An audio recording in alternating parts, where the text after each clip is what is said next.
અમારી સમ્રાટ સમાચાર ચેનલ સબસ્ક્રાઇબ કરો, લાઈક કરો, કોમેન્ટ કરો અને જોતા રહો પળે પળના દરેક પ્રકારના સમાચારો।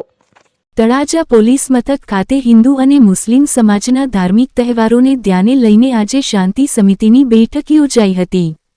આ બેઠકમાં વિસ્તારના વિવિધ સામાજિક તેમજ રાજકીય આગેવાનો ઉપસ્થિત રહ્યા હતા। બેઠક દરમિયાન આવનારા તહેવારો અને જાહેર કાર્યક્રમોને શાંતિપૂર્ણ અને સુમેળભર્યા વાતાવરણમાં ઉજવવા અંગે ચર્ચા કરવામાં આવી હતી। હિન્દુ અને મુસ્લિમ સમાજના ધાર્મિક તહેવારો જેવા કે રામનવમી, ચેટીચંદ, બકરી ઈદ જેવા તહેવારોને ધ્યાને રાખી અને પોલીસ દ્વારા કાયદો અને વ્યવસ્થા જળવાઈ રહે તે માટે જરૂરી સૂચનાઓ આપવામાં આવી હતી અને નાગરિકોને સહકાર આપવા અપીલ કરવામાં આવી હતી।